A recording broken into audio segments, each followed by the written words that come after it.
So, and you know, I got my compadres, me Migos, off in the building with me, man. I got my boy landlord from Alabama and my brother Big West Coast in the building. So you know it's Cowboys Uncut, man. What's up with y'all today, man? Yes, sir, man. We in the building, man. Uncut on a Saturday night. You understand? It feels nefarious in the room. I don't know if it's just me. It just feel a little more different tonight. You understand? We back live in effect, man. Let's get it. Hey, Man, and you guys already know it's your boy West Coast looking around like a chicken with his head cut off, looking for his phone chargers. I know I brought him down here somewhere, but that's how you know I'm in the liquor store. Because you know when you go to the liquor store late at night and you just be wandering around on aisle 6, thinking about what they got on aisle 4, knowing that they only got 2 aisles. You know what I'm saying? So I'm really looking up and down the aisles trying to find out if I want these chips or if I want to get these goddamn Skittles over here. But Henny up here looking at me like I need to hurry up and buy. So let me get on and do hell what I'm about to do. nah, you It's Gucci, the boy man. West Coast. We live in the building. You already know what it is, man. I ain't gonna introduce myself. Y'all know the 3 things we must do, and that is first you need to hit that share button. Why you need to hit that share button? Why? Because there's some crazy ass Cowboy fan that don't know we live, that need to know we live right now, right about right now. You feel me? Second thing I need you guys to do is on Facebook, there's these things called stars. What are stars? It's the same thing they are on YouTube. They simply a way for you, the content watcher, to support the content creators. And who are those? That's your boy West Coast Cowboy, HTM, and Landlord. You feel me? Absolutely. Hit that star button. Hey, you looking at 3 monetized content creators.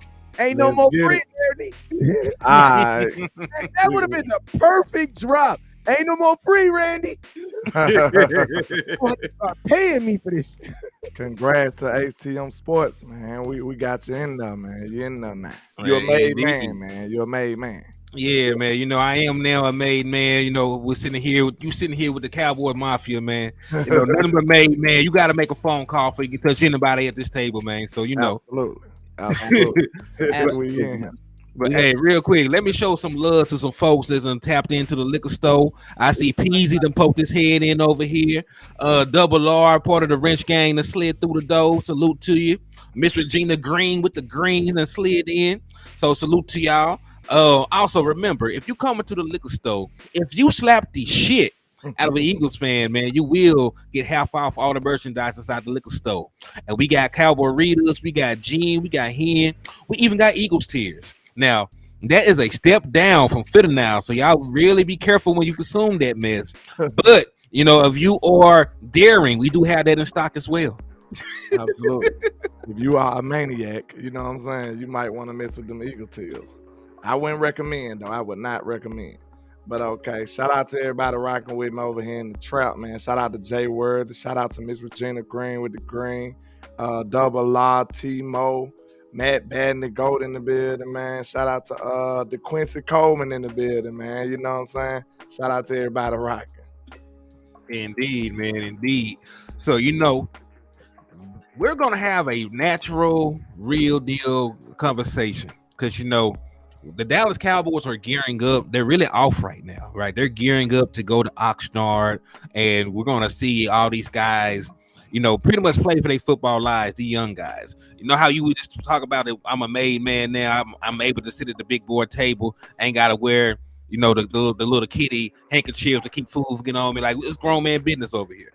So, you know, there's grown, you know, already affluent players already. We know Dak Prescott's not playing for his job. We know that CD Lamb is 88. He is secure what the hell he got going on. But there's a lot of guys on this team, man, that are, you know, trying to make the team. You know, there might be some guys on the roster. There might be some guys that end up being CDL truck drivers. Facts. So, you know, we're gonna see which way that goes.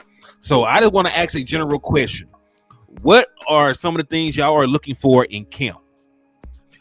Like it can be a particular group, it could be a particular player, but what are some of the things you are looking forward to in trying to dissect at camp? Well, to keep up with the theme, you know, I want to see everybody outside of the made men. You know what I'm saying? I want to see who trying to get Godfathered in. So, of course, I do want to see who will emerge as the what they call it, the capo of the tight end room. You know what I'm saying? Who gonna take over? Because somebody came on my channel trolling me because I said Jake Ferguson gonna outplay Schoonmaker in the first year. But we got to see who gonna actually step up and be the alpha, the big dog in the tight end room. That's what I want to see. I think that's gonna be something to keep your eye on, and who will step up as wide receiver 4, and of course running back 2. I say running back number 2 gonna be interesting too. I agree, Wes.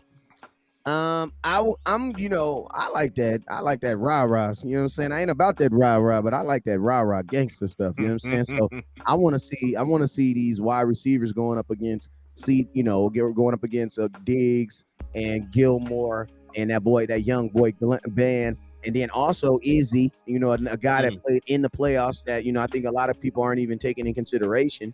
You know what I'm saying? And then another guy like, what's up with Jordan Lewis, right? Right. You know what I'm saying? Like Jordan Lewis is playing for his proverbial $4.7 million. You know what I'm saying? Or at least he's basically playing to show the Dallas Cowboys why he's worth $4.7 million. You know what I'm saying? He's not even playing to get a starting position. You know what I'm saying? He's playing to show the Dallas Cowboys why it is worth them paying him a check of $4.7 million this year, because the Dallas Cowboys could easily walk away from him and save that type of money. And the Cowboys will easily do that. So I'm looking to see what brings out of that Michigan man. If you want to know a player specifically, it would be Jordan Lewis. On offense, I would have to say that boy Cavante Turpin, man, who I'm actually going to be hanging out with this Tuesday in El Paso. Shigading, you know what I'm saying?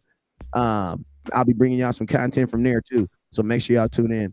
But yeah, Cavante Turpin, that's a guy on offense, because if he's simply just running down the field, on go routes all day, then I'm gonna be kind of discouraged, because that's something I've already seen him be able to do. You know what I'm saying? So I'm curious to see what the Cowboys, if they, obviously ain't gonna show too much, but on offense, I want to know what's the plan for him. You know what I'm saying? In 2023. Yeah, I feel that, like I am more interested in the running back room right now, because there is a lot of question marks, in regards to that, even in regards to who's going to make the final team. Like I've been very vocal about how I feel about Ronald Jones. Some people say, man, he's really going to be running back too. Like I don't see it right now, but like that's a conversation some people are having. Then people are saying like Malik Davis might be able to take the next step. And some people are saying, man, y'all sleeping on Deuce Vaughn. He going to do this, that, and the third. So that is really going to be the main thing that I'm going to be paying attention to. Because one, we know that Brian Schottenheimer is going to be running a very run-dominant based offense.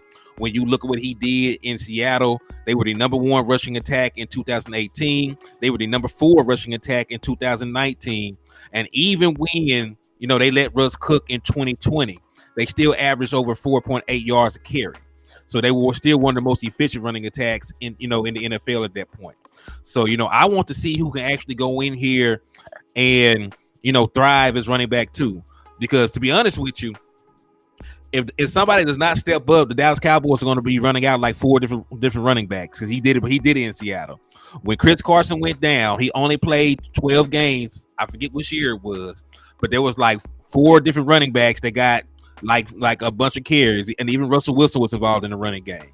So I want to see how that translates over to the Dallas Cowboys and what they want to implement, because we know that they switched the entire blocking scheme over from a gap style to a zone style blocking scheme.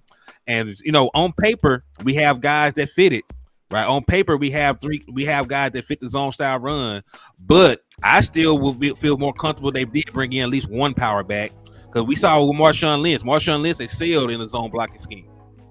True. Yeah, I mean, go ahead. You go ahead. I mean, the running back room, I say it like this. Everything that everybody said right now kind of highlighted. Turn the music down just a smidgen.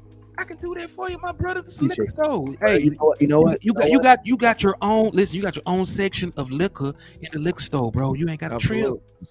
Shout out to Mafia Minds with the $5 super. He said they sleeping on Malik Davis. Listen to me. I like Malik though. I listen to me. You were supposed to be sleep on players. Let me just establish that. Until they wake you up. Until they wake you up. Because if you're woke on someone who hasn't done anything, You know what that is? It's That's something new. that's wishing and hoping. And I'm sorry, man. We can't wish and hope. Listen to me. They're gonna be in training camp in a month and a week. A month and a week, my mama gonna be expecting a present because it's her birthday, and she gonna be expecting to get in my car and drive to Oxnard to go see her Cowboys practice. What y'all think about that though? Cause it did come out. I think that was on Boss Cowboy and them show when they talked to Brian Briders that Malik Davis was kind of like pouting, and that's what kind of decreased his opportunities. So do y'all think he worked his way from up out of that doghouse though? This is what I'll say. I think, and this, I'm gonna just keep it 100 with you. I think Brian Brodus was wrong for saying that. And I'm gonna tell you, I'm gonna just keep it 100 with you. So you saying that's that stuff that supposed to stay in house? That's that stuff that's 100% stay in the house. And I'm gonna tell you this right here. I don't like stuff like that because it doesn't give a player an opportunity to defend himself. You know what I'm saying? True. Because if he says it's not true, then he acknowledges a rumor. You know what I'm saying? And makes something bigger than what it is. And he's not big enough to do that. But then if he doesn't say anything and he doesn't do anything, then what happens? Then whatever the rumor was, the rumor just true. Yeah. Now, the thing that I think could have been better journalism on the whole aspect of everything is, bro, tag the dude, bro. Like, why didn't somebody, once they posted the video, why didn't somebody tag Malik Davis and ask his thoughts or opinions on it, man? You know what I'm saying? Because I just like that is for especially a young player, man. That could be something that could really detrimental. His view in these very fickle Dallas Cowboy fans. Because every time he do something negative now is going to be based around him, oh, was he pounding? Was he this? And then guess what? Could it be 100% true? Yes. But also it could be 100% false, man. So I don't like about it is I didn't like it. I ain't gonna lie. The thing I didn't like about the situation is like, you mean to tell me we allow politics to hurt us in the game? Exactly. I don't want to go through that. Because I was a victim of politics when I was younger playing football, and as a player, there's nothing you can do.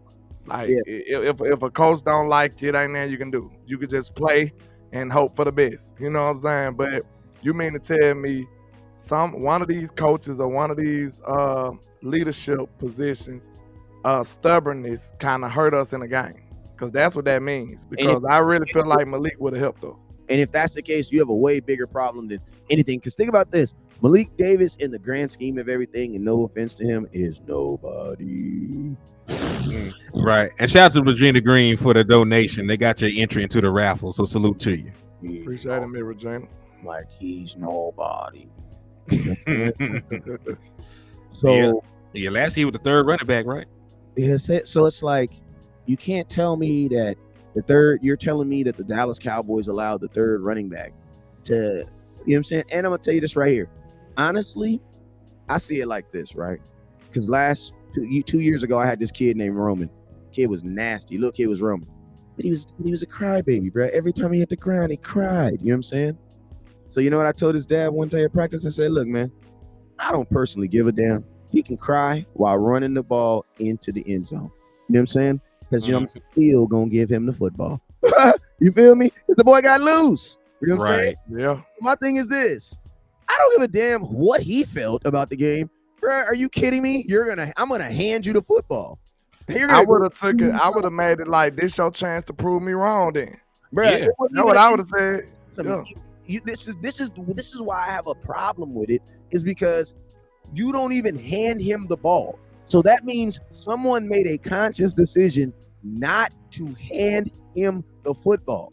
Because he didn't even get an attempt. He didn't get an attempt.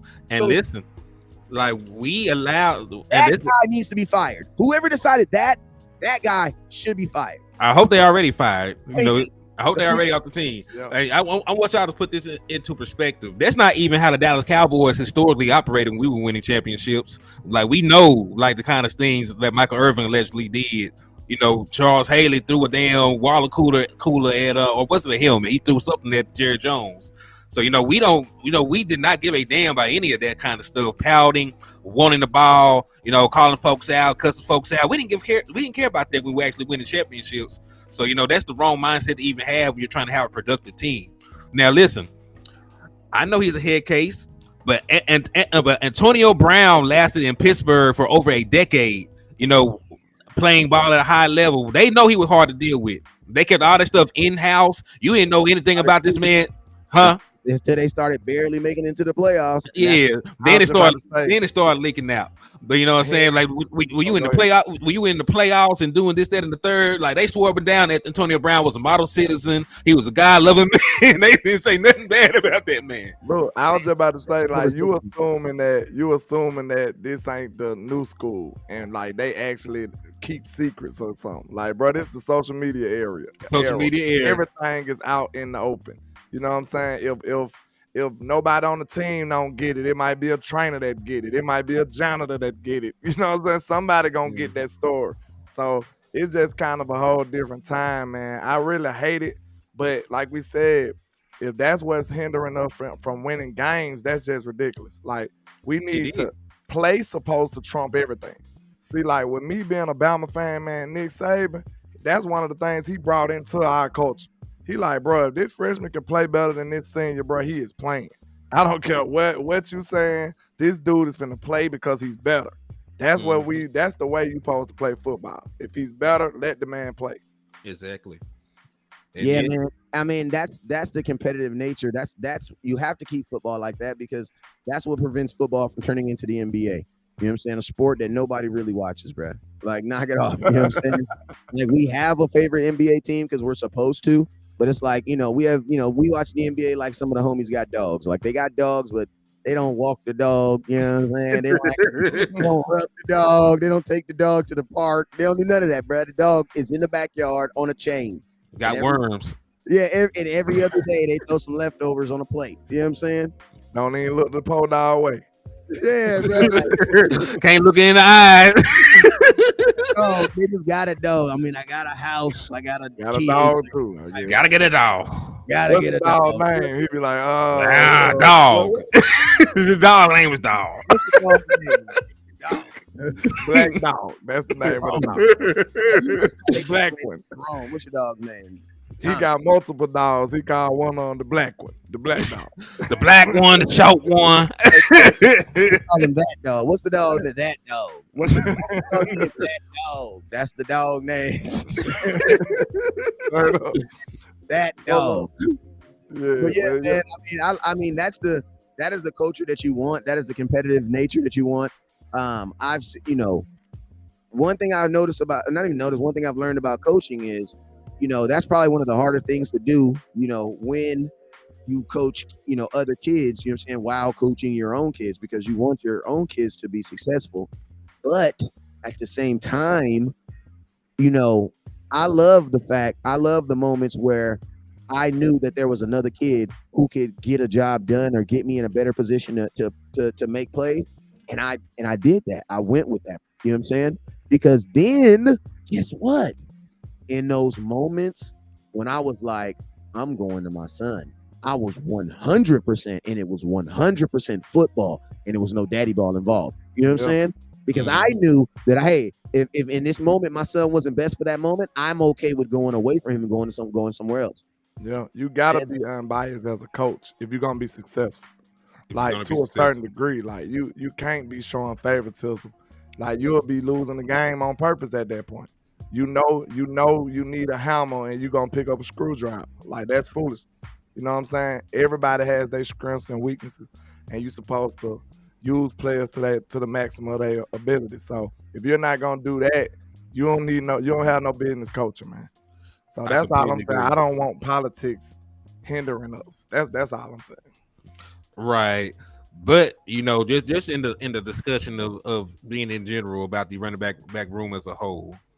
So, we have these guys and they're all improving at this point, right? We can't really say Malik Davis, can do the job because he only got 30 carries last year, 30 carries overall last year.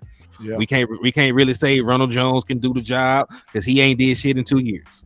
Like he has Wait a been minute. I'm just, hold on. Y'all be going so hard on Ronald Jones.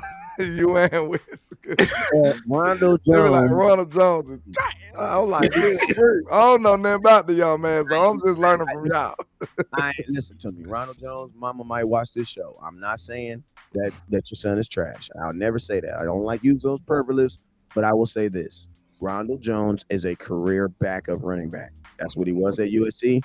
That's what he's been in since he's in the NFL. I'm gonna tell you this right now. If you walk like a duck, you quack like a duck. That's just what it is. I think that the worst thing that the Cowboy Nation can do is what we try to do with players every year, and that is not accept what they are. Like, listen to me. Some of y'all need to do. Listen, I'm about to get in your business. This is Cowboys UnCut. Here we go. I got my shirt open. Got taco. Some of y'all need to take this approach in your relationships. Stop making it. He's not the one. Like, she's not the one, bro. Like, belong to the street. Yes, if you said it in your head, say it out loud.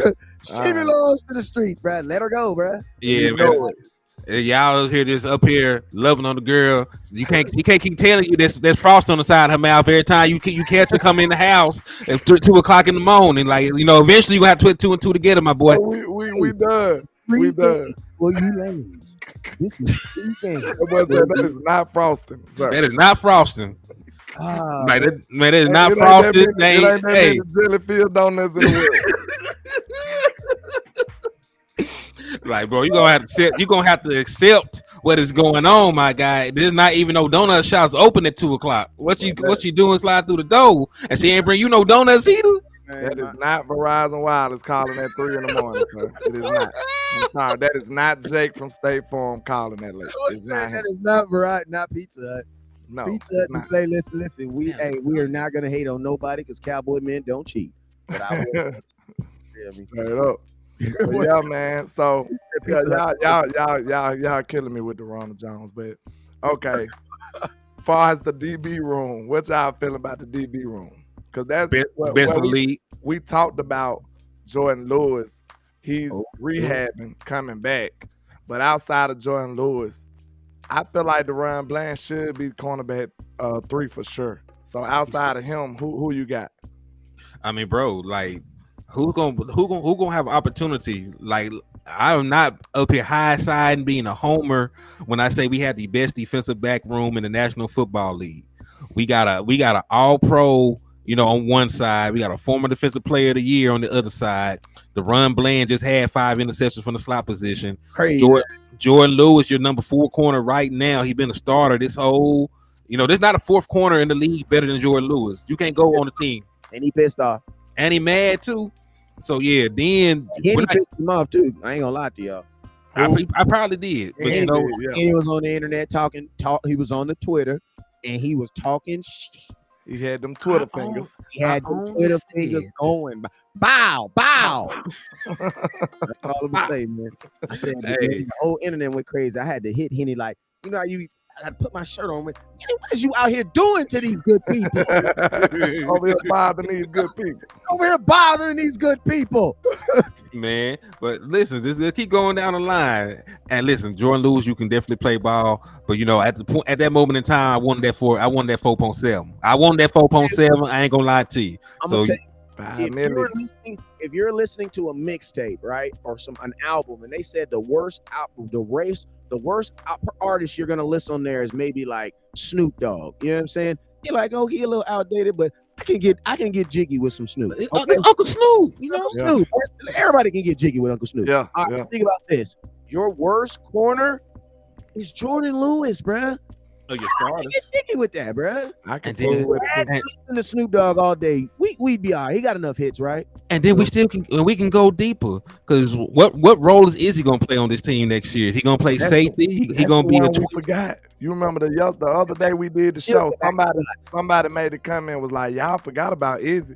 How we forget about Izzy? And we interviewed. Shout out to Izzy, friend of the show. Oh man, friend of the show. And we interviewed the young man. Good grief. Hit it again. All right, we need that. Hey, shout out to Izzy McQuamu, man, friend of the show. Thank you for coming through. Absolutely. Bomb drop. We gotta get that voice drop too. Yeah, I like that. friend of the show. Yeah, I put a hand on that too. You know what I'm saying? Give me You might forget about Izzy McQuamu, but if you go put on that 49er tape, you will easily remember that boy had a hand. No, not the 49er Tampa tape. You know what I'm saying? Why that boy good? Everybody was talking about Godwin was gonna go crazy. You know what I'm saying? He went crazy. Yeah, he lost his mind and got locked up. Trying to figure out how to get free and got locked up. Yeah, he lost his mind trying to figure out how to get free. Like, this man got the clamps on me. God dog. Yeah. And I'm gonna something else. Something else that since we just on some camp stuff. You know what I'm saying? You know what I'm saying? I was on that West Coast, so my mind is a little elevated right now. You know what I'm really thinking? Micah Parsons. What's that? You said you were switching positions. Let's see how much Tupac you was really listening to.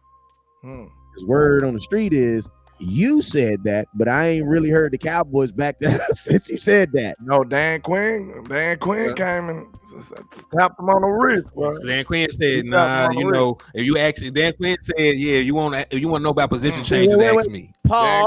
Dan Quinn snapped on his wrist. Yes, he did. Now y'all know West Coast been under a tree been on a break for a couple days, so I need y'all to rewind that back and play that what you just said right now. So Mike Parsons said that he was doing a position change. You're saying somebody asked Dan Quinn, the defensive coordinator of the Dallas Cowboys, about Micah Parsons changing positions, and he said that Micah Parsons is still going to be a pass rushing linebacker, and that you want to ask anybody about position changes, you need to ask. And listen, Micah Parsons ain't said shit about a defensive end since then. And also, listen, if we're being honest, right? To be fair to Micah Parsons and to be fair to Dan Quinn, Micah, you already had 488 pass rush attempts. You have the year that T.J. Watt won Defensive Player of the Year. He had 70 less pass rush attempts than Micah Parsons did. You're already rushing the passer more than most of the dudes in the league, Micah. You don't necessarily need the title of defensive end. They're already going to rush you. Hit those legs. They're already gonna rush black you. Man in America that ain't came up in this truck. Hold that up, because last time I checked, linebackers don't make the same much as defensive ends, my brother. No, so they don't. Run. But I'm gonna push back on you on this though. What did TJ Watt listen? He played for Pittsburgh, bruh. There's a whole different world over there. Yeah, you're right. I'm just saying, like, he already an edge. Pittsburgh values defense, bro. They paid Joe Hayden. They do.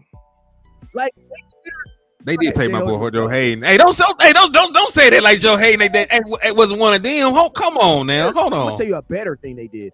They went and got Mika Fitzpatrick for the cheap, who became an All-Pro. They damn sure did. Pittsburgh is a team that likes defense. They have no problem. Like, that's their culture. They have no problem paying a defensive player. They have no problem. Cowboys, that is not in our culture, bro. Bro, listen to me. Listen to me. We really didn't want to play DeMarcus Ware. Don't say it. Stop it. Y'all stop it right now.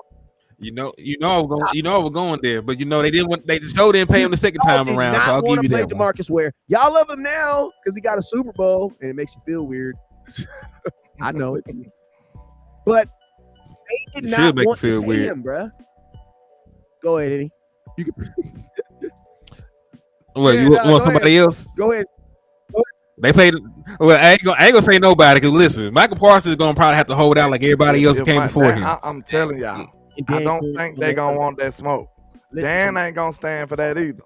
Bro, Dan might be gone next year though. So. Listen to me, Dan. When Dan said that statement right there, Dan let you know where he on him on that side, bro. True. He did have to pick a side. I think that was Steve and John them brought Dan in the room. They said, hey, Mr. Dan, come here, let me holler at you. Hey, did they hit him with the leg cross? Yeah. You're gonna have to pick a side, sir. We know. Look, we know you're the players coach. We're gonna need you to pick a side, sir. You know what I'm saying? We need you to do our dirty work, so you're gonna have to tighten Mike Parsons up. That's the monster you created, Dr. Frankenstein. So hey, we're gonna need you to go handle that. You know the monster you created. Just so y'all know, the Frankenstein monster did kill Frankenstein. So Dan, you might need to calm down right calm now. down a little bit. So Dan, let me tell you, Dan, did I ever tell you about this pie? I ever tell you Yeah. about this? But You I ain't gonna lie though, I just don't think they want to have that because Micah ain't gonna buzz, bro. Micah talk about everything, bro. Can I be a Micah hater? is gonna go nuclear, bro. Can I'm I be a telling you. hater? Can I be a hater? Go though? ahead. Go ahead. Of I'll course. be a hater. You know, you got all these sacks, bro. Right? You know all these sacks, right? But the Cowboys, you know, they ask themselves, because you know when Micah go in that office, it's gonna be Micah's gonna have to say every reason why you should pay me. The Cowboys gonna have every reason why you should what? Not pay me. Not paying. So let's flip it on this side. And let's be bipartisan and show the people that we can be bipartisan. Big word alert. Ah man. Big word. Big word. Big word. Alert. Let's show that we can be bipartisan. 6-syllable word. And think like the organization. All right, I'm gonna tell you this right here. If I'm thinking like Jerry Jones, why I don't want to pay Micah Parsons? Well, Micah, you know, we had all those sacks, but if you really look about it, you really think about it, Micah, it was really our abilities not to be able to stop the run that really sealed our deal. That's why we went and got the big joker Mozzie. The big joke. He built like a Mazda, but he's Mazda.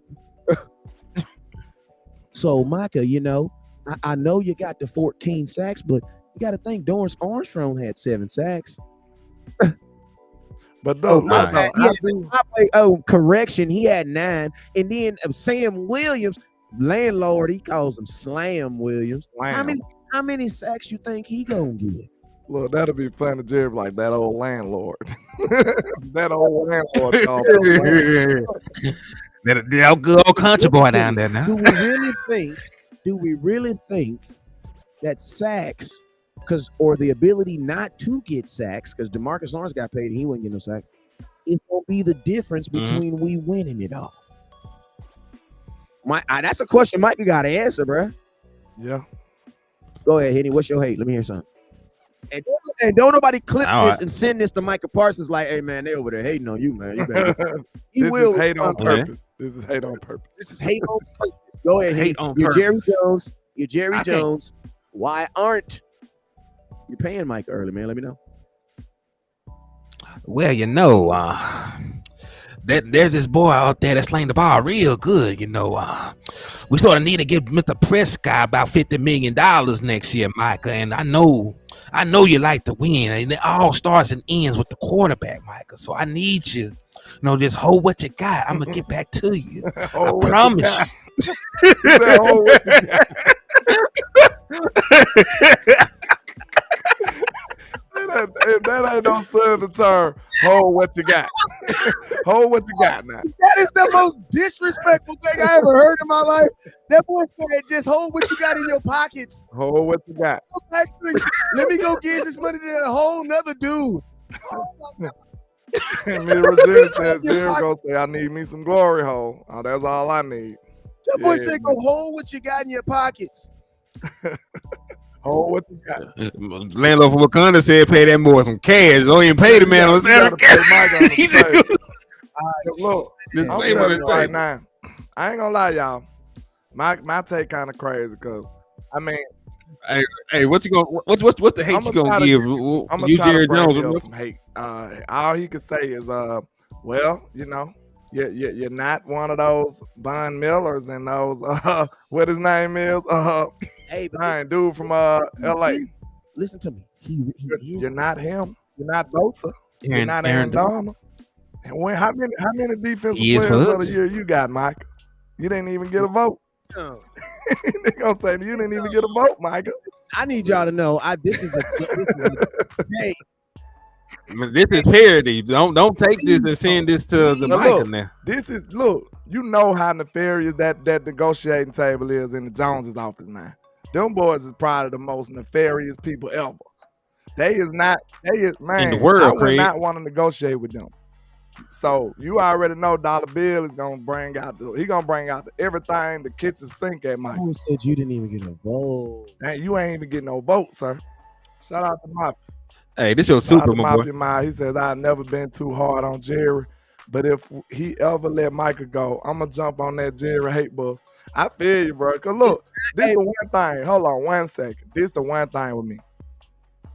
I'm confident in the Cowboys on almost every other aspect, but this time around, I'm gonna be real. I think Micah might be their match, bro. Cause look, Micah the one that ain't scared to get dirty with them, bro. And he has the production. He ain't scared to get dirty with them, bro. Everybody else still was kind of reserved.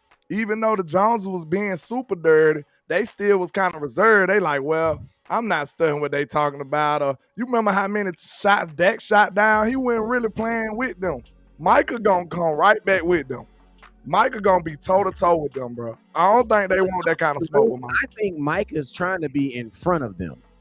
He might start dissing them first. Yeah, like Micah is like, because this the thing, man. Like Micah not dumb, and we all knew what he was doing when he said he was going to be, moving to DN. Like, how can you move to DN? You're already a DN. Like, you know what I'm saying? I'm moving to my house. Okay, well, you live there. like you've been there for 15 years, but cool, if you want to have a housewarming 3 years later. That's basically what Micah said. He basically said, I'm gonna have a housewarming 2 years later. You know what I'm saying? We didn't already been to the crib. You know what I'm saying? Kicked it and everything. You know what I'm saying? Now you want to have a housewarming. You know what I'm saying? Because we already know what you are, and that is a defensive end. You want to recognize to the world. But I say like this, when it comes to this contract, Micah Parsons has to view himself the exact same way Zeke viewed himself. And that is, if you wait, you might not get the contract. The reason being is because guess what? Micah, right now you have a thing that's on your side called injury-free. Praise God, man. And that is a huge weapon. True. Man, no matter how many sacks you get, once you start getting dinged up, they 100% use that against you because they want you to start showing that you can play longer. Like, what the hell you mean I can show I can play if I can, when I do play, I can execute. You know what I'm saying? Nobody tripping on Tyron Smith, but I got to show play. That's weird, right? Yeah. You know what I'm saying? So that's that. Like, if I'm Micah Parsons, you need to, because I'm not wishing it on nobody, but the NFL is 17 games of just smash contact. It is not about it's about when it's going to happen and how long. You know what I'm saying? If you're Micah, you're trying to have that conversation before then, man, because you've been through 2 years. You're 100% healthy. The Cowboys have done a fairly good job of managing you and keeping you on pace. But, Micah, you gotta get your pay year 3, man. That's a good point. He probably do need to start thinking about long-term security. You know what I'm saying? Because, bro, you playing at a dangerous position. Because once you get injured, bro, that money goes down. Yeah. Yeah. And then now that's an even bigger case they gonna make against you. How many games you miss, Micah Parsons? You know what I'm saying? Now you want to cash in why they can't say nothing like that. You don't have any injury concerns. You ain't missed no games. You need to cash in as soon as possible, though, for real. And I'm gonna tell you right now, Zeke and Dak did not start have injuries until like after year 4 and 5, bro, because that's when your body is like, damn, like you still going? And like, yeah, like, and you got to think like, as you're a younger person, you break your bone, and guess what? It takes 6 weeks to heal. You break your bone at 40 years old, it may take you 3 months. You know what I'm saying? Your ability to heal and bounce back is just faster as a young athlete, and your ability to play at a high. I'm gonna tell you something else that is also different too when you're young. Your ability to play at a high level, even though you're injured, because we all play football on here, and there's one thing for true: you ain't never 100% healthy except for week 1. And if you healthy week one, you probably didn't have a good off season. You know what I'm saying? Because it take longer for you to heal too the older you get. You know exactly. Yeah. Exactly. So that's why if you're Micah, and you got to think like this, like as you get older, it's like, think of Michael Jordan. Michael Jordan, as a younger player, was an explosive dunk on your ass player. But as he got older, he learned Michael Jordan post game and what? The fadeaway. Yeah. Jordan almost had 2 different careers where he was literally an electric dunk on you, then he just turned into this fadeaway guy. You know That's kind of what Brian did too, though. Exactly. You have so that's a question that you ask the Dallas Cowboys. Micah Parsons, I make you one of the highest paid defensive players ever. What does the second player become? Because we're not gonna say that you know what I mean, that one's gonna be able to keep at that same level, right? So if it's all gonna be pass rush, then the Cowboys need to invest in that. You know what I'm saying? And keep him there. And then and more importantly, pay the dude. Pay him early, because the Cowboys should have learned that with Dak Prescott and with every single person, every time you bet, listen to me, every single time the Dallas Cowboys bet against a player on a contract, the player goes crazy. Every day. Listen, they they always with a lose. player, Michael Gallup. That's all I'm gonna say.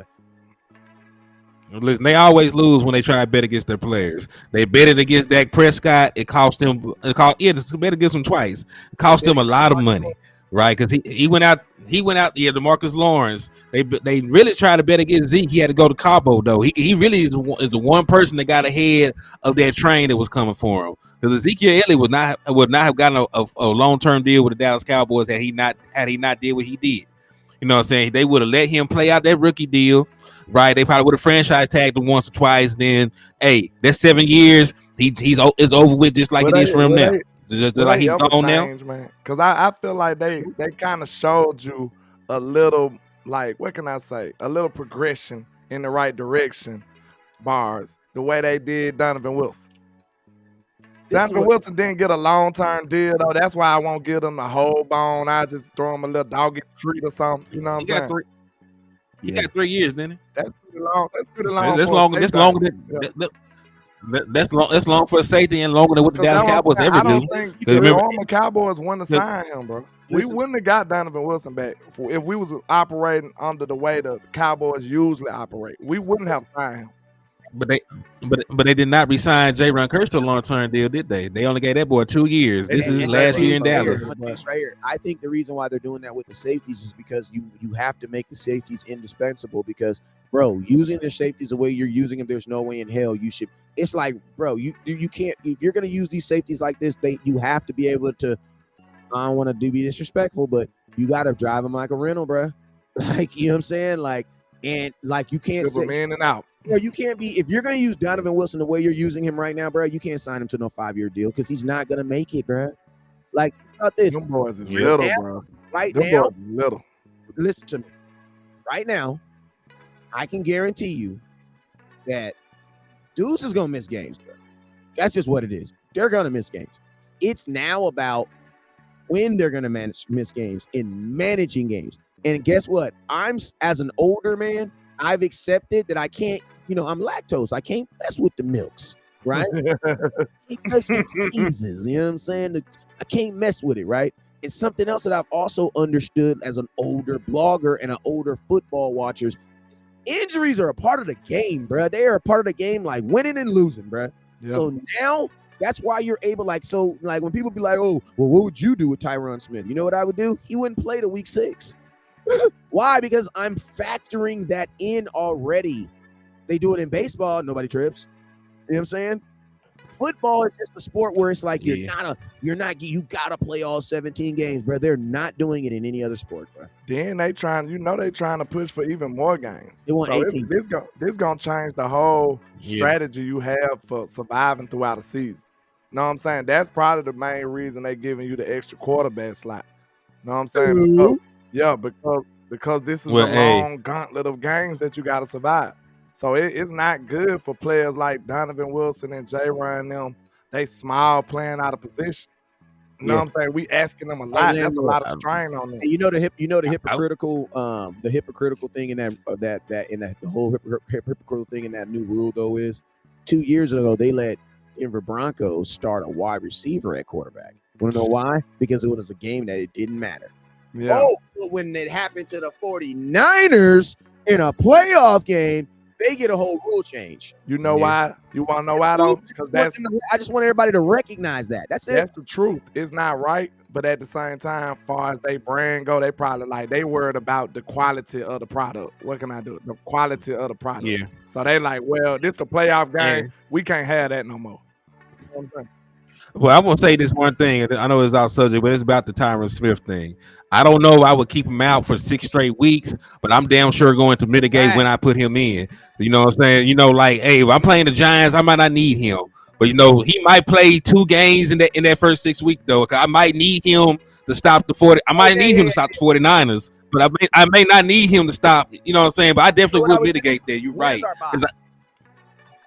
You got an early bye. Shit's this early, year. I don't dog. like it. Like week 8 or 9, That's something like that. mid-season, It's though. I don't early as mind hell. that. I don't mind The that. way our schedule be set up, bro, we need a good position of our bye. Because you know we got all them games at like back to back, like 3 games in 13 days or something crazy like that. We'll never get a bye in November because we are the Dallas Cowboys. It ain't gotta be that late in the season. I'm We just played- saying, like, just set us up. It can only decently. be in October.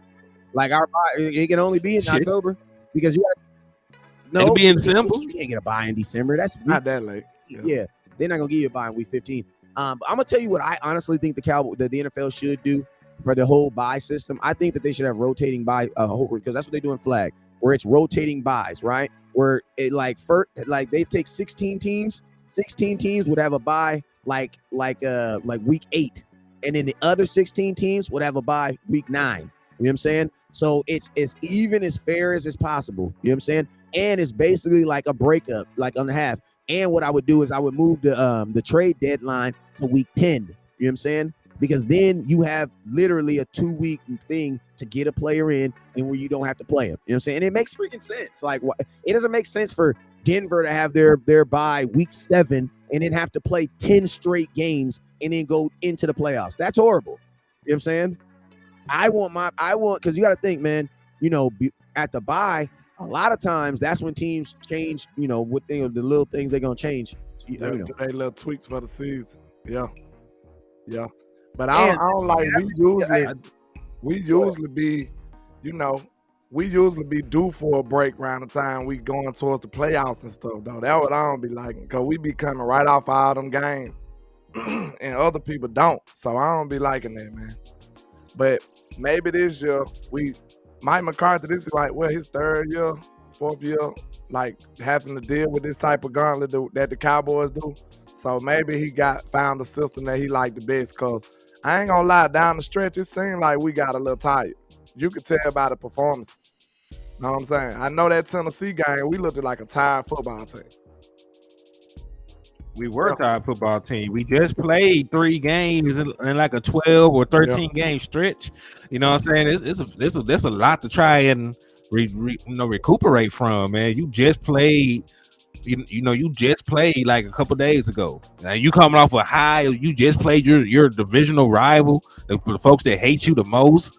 So like, shit. I think it's hard. It's hard to get up. But then you already knew they weren't playing nobody.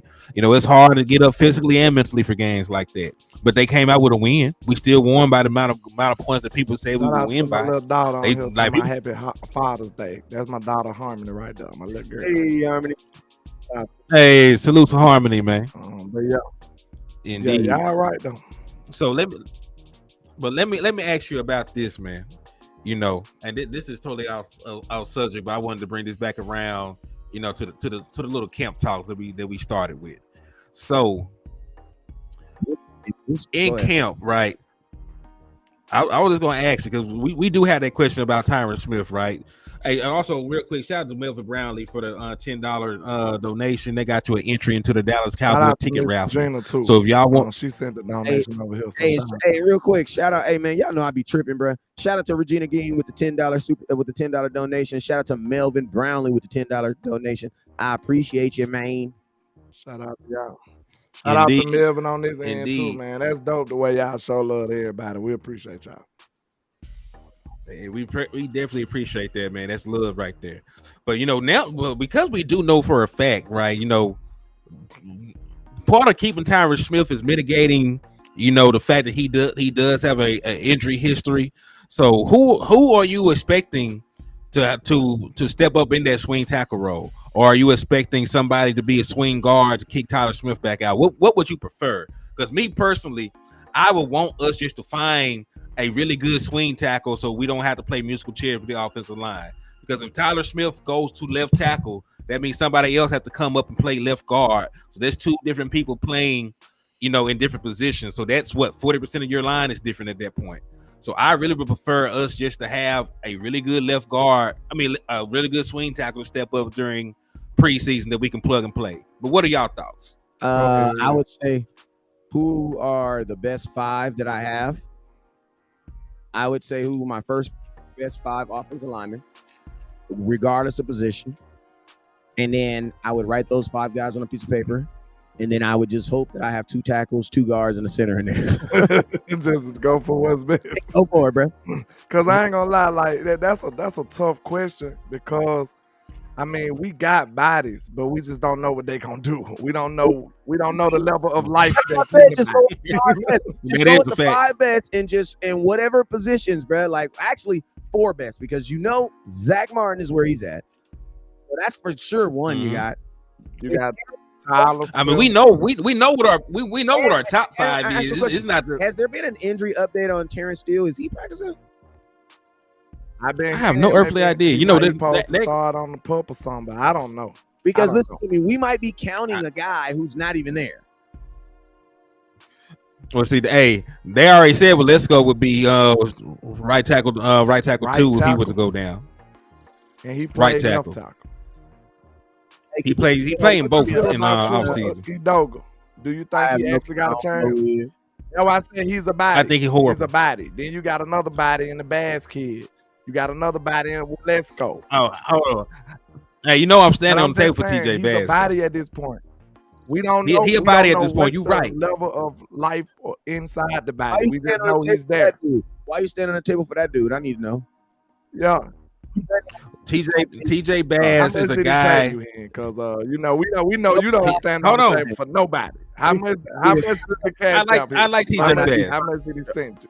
Hey, You better pay me or I'm listen, he ain't exposing sent me you. any. You better He give ain't me a sent me. cut or He ain't I'm sent me any exposing amount of you. money. That's how we get.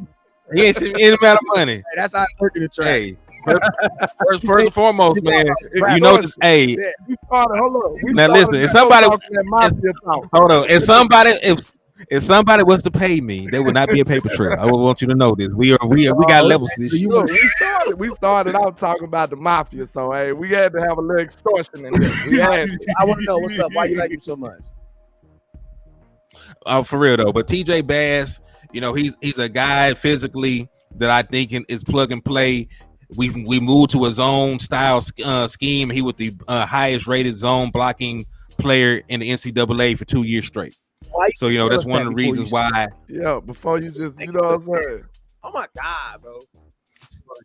So like we moved to a scheme that he thrives in. He was one of the best guys in the NCAA doing it. He already has the size and the power to play guard. He really was a left tackle / guard at Oregon, but he's not athletic enough to really be a left tackle at the next level. So they moved him to guard. So I think he'll be a guy that can come in. I already told landlord I think he can come in and contribute before Austin Richards I gotta does. start That's reading. another body. Man, we got so many bodies on this old line, bro, but we don't know what they gonna do. I gotta start reading the show notes. You know what I'm saying? Cause look, we got Austin Richards, we got the dreaded Josh Ball. I knew you were gonna say Josh Ball. This like Harry Potter. We shall not. The name we shall not speak or whatever. You know what I'm saying? You who shall Whatever not- they say, I know they would have said not that. be named. You know what I'm saying? So we got Josh Ball, we got Austin Richards, we got Matt Walesko, we got who else? We still got Avante Collins. We got a lot of bodies, I bro. don't like Devontae Collins though. There's something. I like Avante I love Collins. that boy, he man. should get more reps, but he don't. That's what I don't understand. Is that the politics? Is that the politics? We don't know. I listen. I sat here. I sat with my own 4 eyes and watched. I watched Avion take. Yeah, all 40 was. Yeah, I got 4 of them. I seen that shit in HD. So I sat here with my own 4 eyes and saw Aviante Collins outplay Josh Ball in every aspect of the game, and they still rolled Josh Ball, big happy sorry ass out there like he was the answer for something. So it might be politics. Josh Ball might know what somebody's hitting it. Man, he just getting that Noah Brown that Noah Brown love, man. He found somebody in the building that love him, and he love him back. You know what I'm saying? And they rocking with him, bro. Like that's just what it is. Like, man, you got to find you some good friends. Like we need to find friends like Noah Brown had. You know what I'm saying? Straight up, Josh Ball knows somebody who knows somebody. That's what it sounds like to me. Cause ain't no way he's supposed to been getting the opportunity. Then I believe didn't he get? Wasn't he the first man up when somebody went down last year? They put Josh Ball slap in there too. No, they put Josh Ball in during that Houston game, and he immediately gave up and hit on Dak Put him Prescott slap in, bro. immediately. Yeah, I remember that. He They put him slap in. Like, how? Look, this is the problem. Now, of course, to a certain degree, you got to put the players in the position that they play. So maybe he was the best. What position he feel? Like the guard? I think he feel the guard at the time. Maybe he was the best guard. I doubt it. But maybe that's what they felt in their head. Listen, Josh Ball would not be the best guard on the XFL team. You gotta be better. You chose violence. He got to be better. No, I ain't got to do shit. He got to be better. He is the one trying to protect the $40 million man, and he up here letting folks, put hit sticks on his ass like it's Madden. Hey, we should never look, Wes. I blame us. Because Hen was not this nefarious at first. He was not.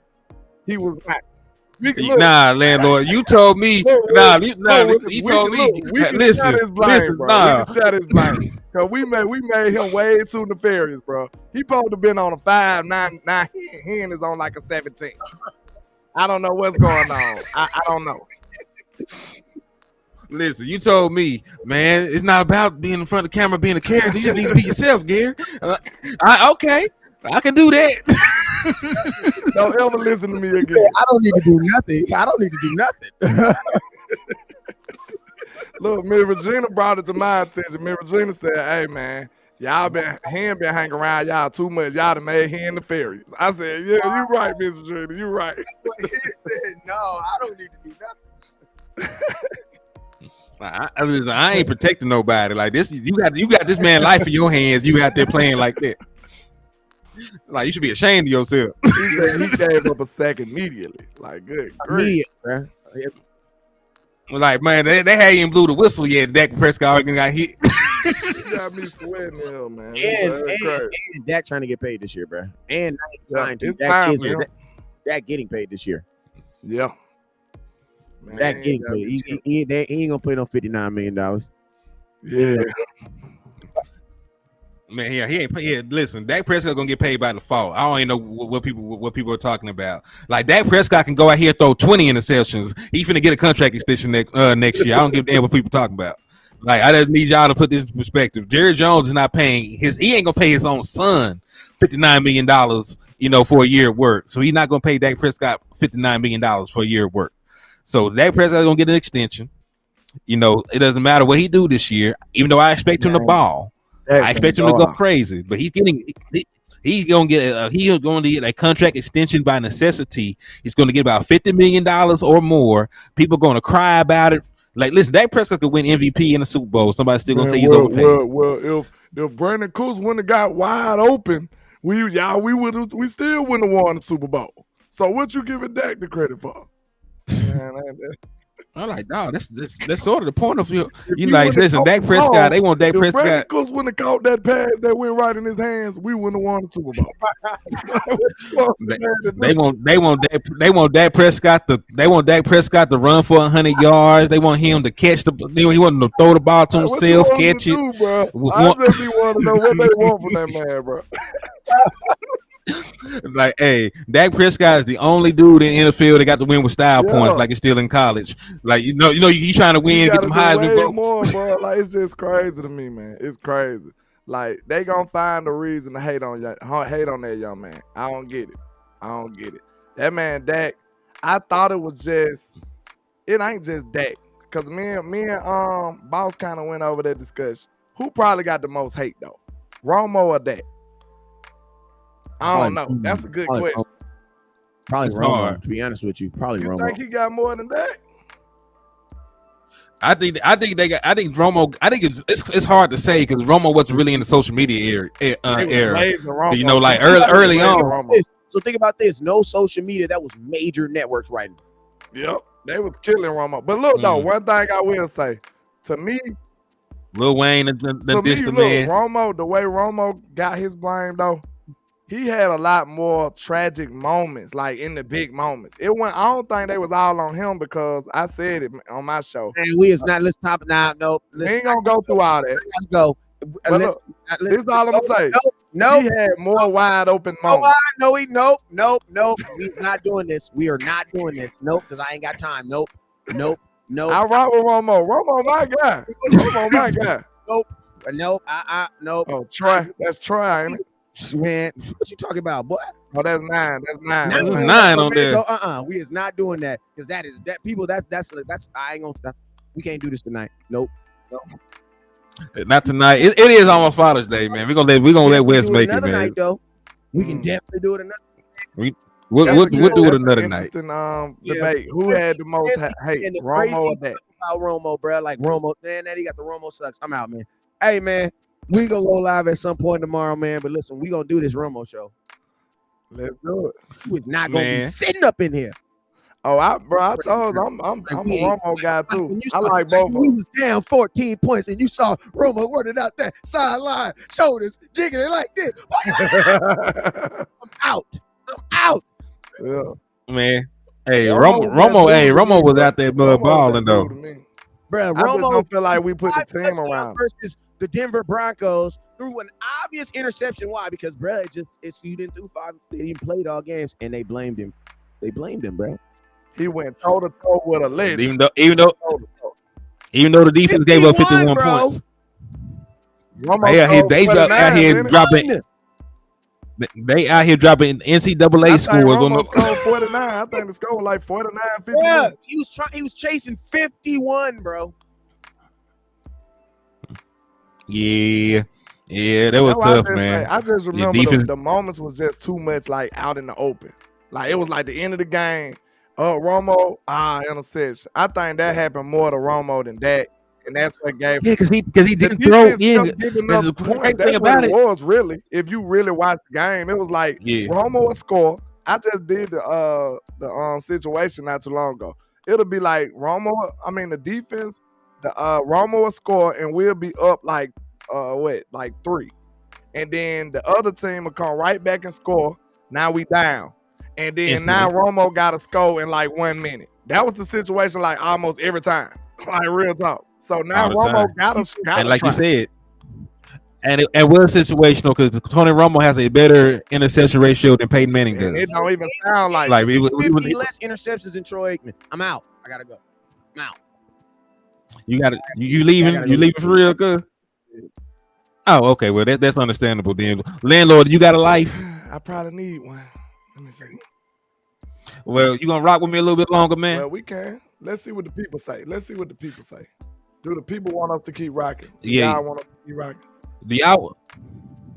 Yes. Y'all want us to keep rocking? Let me know, cause I know Wes got to depart from us, but if y'all want some more, I can give y'all a little bit more before we can close the doors of the liquor store. It said Miss Patricia slid through. Said Romo had a top 5 offense and a bottom 5 defense. It was ugly with Romo. All the time. It was ugly. Like Double R said, "Let's go." Romo led the league in comebacks. You want to know why? Because they were always down, bruh. Always down. They were always down, bruh. If we could teleport to when Romo was playing, bro, and go like 3:00 p.m. on my time and tune into a Cowboy game. I just told you the situation. Cowboys down 4. We gotta score a touchdown.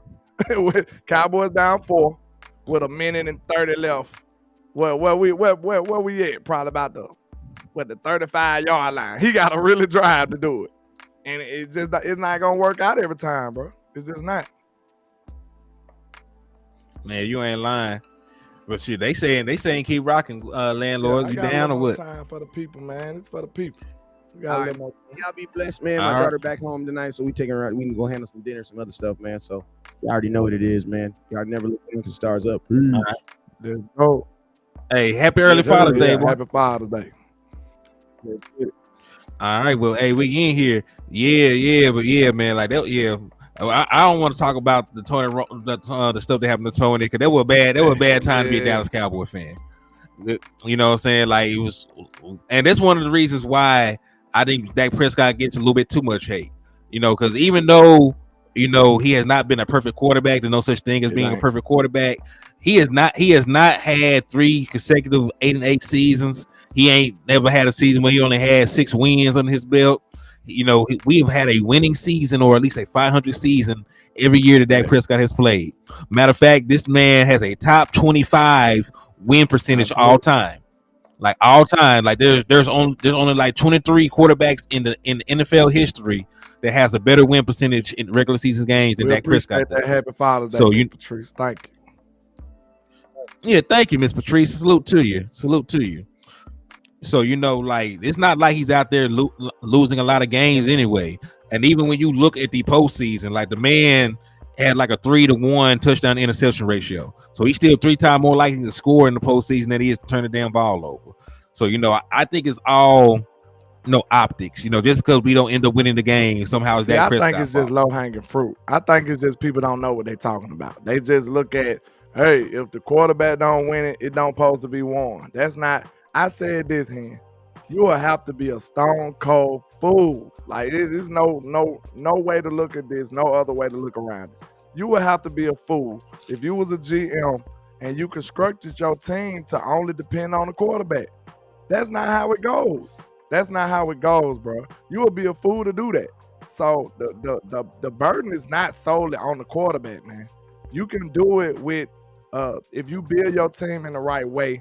The quarterback can help you get it done, but it's not solely on his shoulders. It's not. Mm-hmm. And hell, if you want, you know, proof of that, look at the 49ers and what they've done. Like they went to a Super Bowl with Jimmy Garoppolo, and we all know what his postseason stats look like. That man was not out there balling like that. You know what I'm saying? Like, matter of fact, I think I keep throwing this stat out. He has like 4 postseason wins. He's like 1 touchdown to 3 interceptions in those games. The game where he actually had to throw the ball, they've lost, Super Bowl included. So, you know, it's always different levels to this. Like, you don't necessarily need an all-world quarterback to win a Super Bowl. Like, that's why we seen Brad Johnson's win a Super Bowl. We seen the boy with the Ravens win a Super Bowl. Yeah, and hey, I'm not gonna lie, Joe Flacco is like he's one of the best postseason performers in NFL history. Look, that just shows you how skewed it is. Because normal football play, what was he then? Just like Eli. Average. What was Eli below as a average. normal quarterback? Most of the time below average. Guy, he has some decent just seasons. Got a string of luck. I won't say luck because he did it twice, but I don't know, bro. Well, you know, you do need good luck to end up winning a Super Bowl, though. You know, Matt Ryan. You know, sometimes you need to throw the ball directly to a defensive back and just have them drop it for no reason. Straight up. I just don't get you know it, what I'm saying? bro. Like, you know, I think they just do it. It's just all BS, bro. I was almost about to cuss, but it's just BS. Cause look at this. They use them type of stats and them type of arguments about quarterbacks they like and not on the ones they dislike. They don't do it on the ones they dislike. They just say, okay, he didn't get to the Super Bowl, so we'll say the ones that got to the Super Bowl, they get them all the credit in the world if they like them. If they don't like them, then they don't do it the same thing. You know what I'm saying? They'll be like, look, the people that like Jalen Hurts, he got to the Super Bowl, so now he's the best thing since sliced bread. If you didn't like him, they'll be like, well, the team got there. They just do it like that throughout everybody. If you like them, you'll give them the credit for the Super Bowl. If you don't, then you don't care. Just like Nick Foles. Nick Foles won a Super Bowl. He had one of the best playoff performances. Where's the love for Nick Foles at then? Where's the Nick Foles love? Like, man, listen, Nick Foles won the only Super Bowl MVP in Eagles history and lost the job the very next year when Carson Wentz has. Where's the love for him? Yes, no love. And then listen, like they said, like Jim McMahon won a Super Bowl. We never hear about Jim McMahon. We hear about the 85 Bears defense. We don't hear about his contributions. If you're going to be the man that make that argument that the quarterback got to win a Super Bowl, well, we need to go get Nick Foles then. Why he ain't the starter at nobody's job? If it's all about Super Bowls and quarterbacks winning them, we need him then, don't it? We need to go get Nick Foles. Apparently. But don't nobody else think like that because he's not. Well, I don't even know if he got a job right now. You know, he lost his job.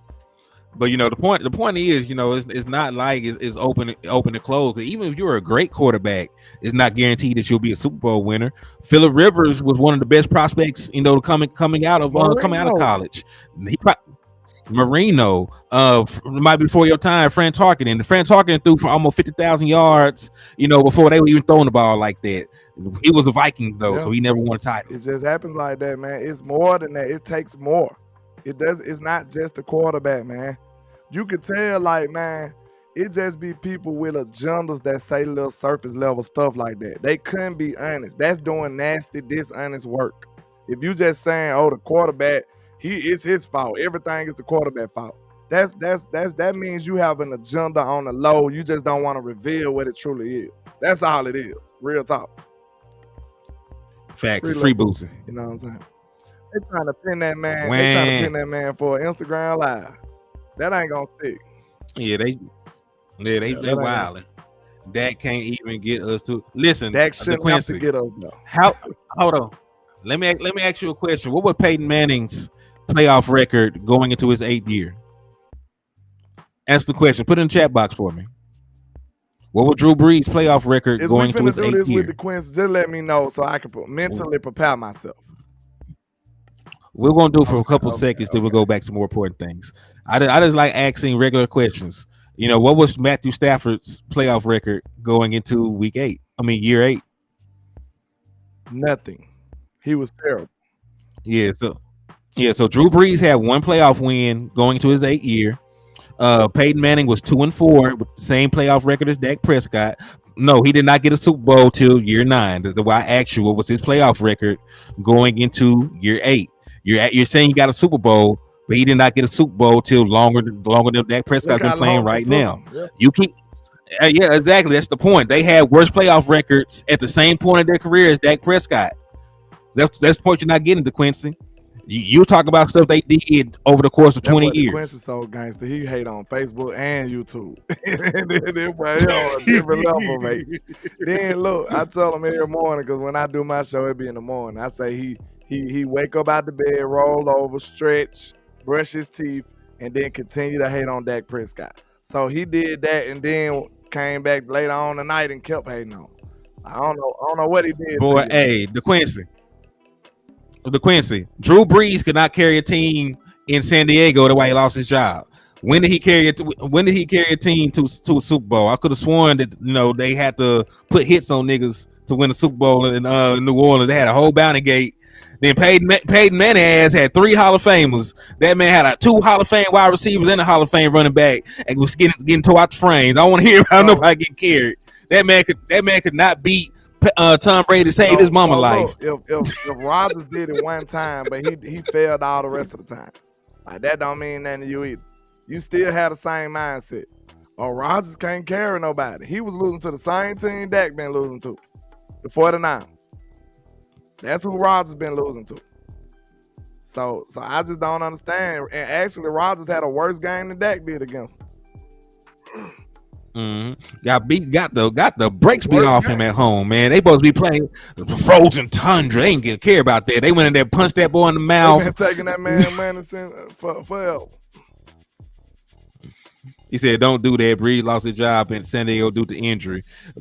That might be partially true, but they still went and drafted Phillip Rivers on his ass. But we just trying to let y'all see, bro. It's not only the quarterback. It's not. The quarterback gets way too much credit too, actually. If we're going to be honest, he gets way too much credit and he gets way too much hate.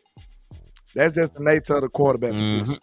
But in Dallas, it just seems like every year. I don't even know why that's the conversation in Dallas. We know good and well that Troy Aikman was 1-15 before he got them superstars on his team. That man came into the NFL and ain't do nothing. That man had one of the best. He had the best offensive line in the NFL. He had the best running back in league history. He had one of the best wide receivers in league history. He had one of the best tight ends at the time. He had a top 2 defense. So, like, what did Troy Aikman do? Troy Aikman was never. I don't even think Troy Aikman made an All-Pro team. When we sitting here talking about Troy Aikman like he's Jesus. I know the importance of the quarterback having a real team. I might go back and find my tweet, man. I know if I ain't put it on Twitter, I put it on Facebook. The day that Sean McVay got Matthew Stafford, I said, oh, y'all done messed up and gave this man a quarterback. Once he got a quarterback, he won a Super Bowl. Once Matthew Stafford got a team, what he do? He won a Super Bowl. He didn't never have a team. It takes the combination of them both. We've been looking at Matthew Stafford. What he was the first pick, wasn't it? Man, Matthew Stafford, listen, forget being the first. Yeah, being the first. He would, but forget being the first pick. He was Patrick Mahomes for Patrick Mahomes. The way they hyped him, his arm talent. He supposed to have been the man. And statistically, he was the man. He just played on horrible teams. That's even more proof and evidence showing you that it takes two. It takes two, baby. You know what I'm saying? Hey, first and foremost, shout out to Dwayne Morris. Dak goes toe-to-toe with Rodgers in the playoffs, but Dak gets blamed for the loss. Dak Prescott scored over 30 points in the playoffs as a rookie, right? As a rookie, you know what I'm saying? And they still lost because the defense wasn't up to par just yet, right? Then you think about the game. He played good enough to beat the Rams. They gave up 300 yards on the ground almost, like 275 or something crazy like that. So you can't put every loss on Dak Prescott. You sure can't. That's just foolishness, man. It makes no sense. It makes no sense. We just letting you know it takes the combination of them both. It's not just the quarterback, man. That's low-hanging fruit. That's nasty work. That's somebody hiding an agenda of some other kind of hate that they don't want to reveal to us. You know, I ain't gonna get into the politics and the details, what I'm saying, but if you can read between the lines, there are reasons that people hate on people for no reason, you know. So let me ask you, DeQuincy, since Peyton Manning started 2-4, right, over his first 7 years, you would have got rid of his ass too, huh? And you never would have reaped the benefits of it. That's the kind of thing I'm asking you. So if he was Peyton Manning, right, and you don't know the future, right? If he was just Peyton Manning, let's switch him. You don't know if he'll ever win a championship. You know, he's 2-4 going into year 8. Would you have been campaigning to get rid of him? I just want to know. You can't say anything, and they have the same numbers over the same time period. They have the same numbers, same playoff record. Dak actually has a better passer rating and completion percentage. So let me just ask you, if it was flipped, right? If it was flipped, and we had Peyton Manning right now, knowing that he was 2-4. No, I said the Dallas Cowboys had Peyton Manning. I didn't ask you if you were a Colts fan. That's not the question. Their resume is basically the same at this point. Stay on topic. I asked you if Peyton Manning with the quarterback of the Dallas Cowboys, and he went through the same career trajectory with us, right? Okay, so he now you don't care about Peyton Manning. Okay, you're missing the point right now.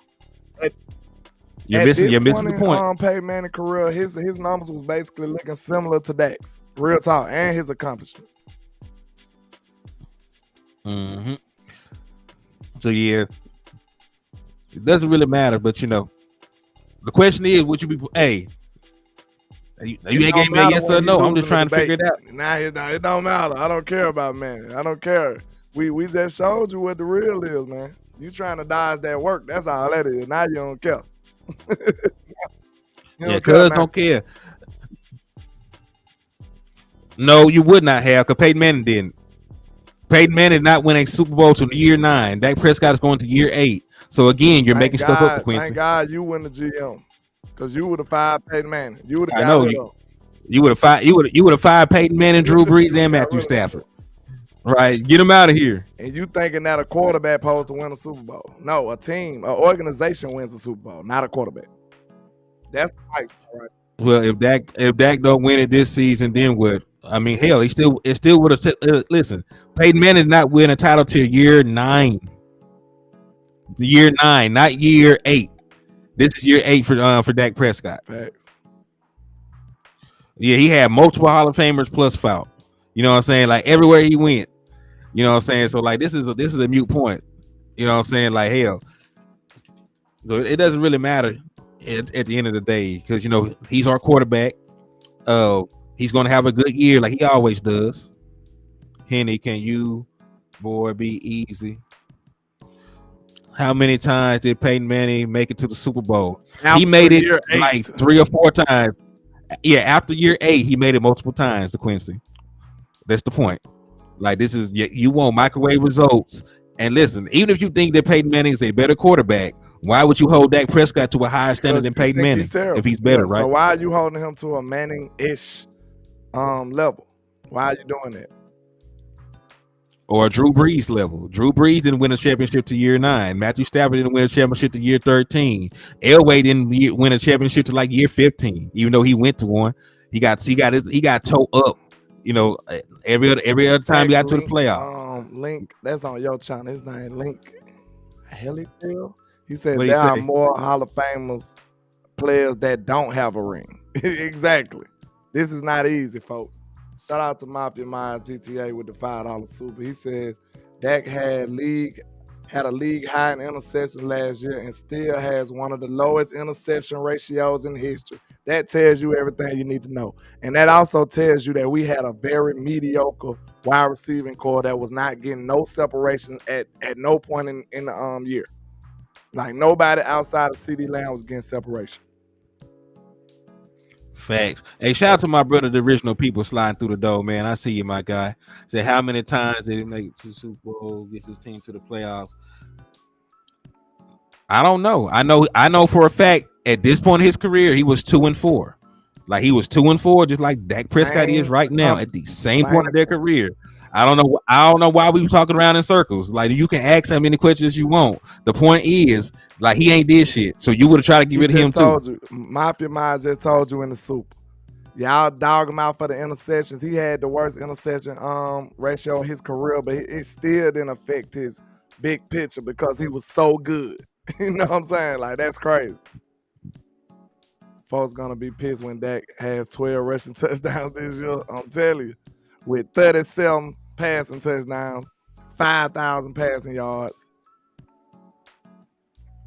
Yeah, he did get robbed for a few rushing touchdowns. He got robbed for a few rushing touchdowns in 2021 too.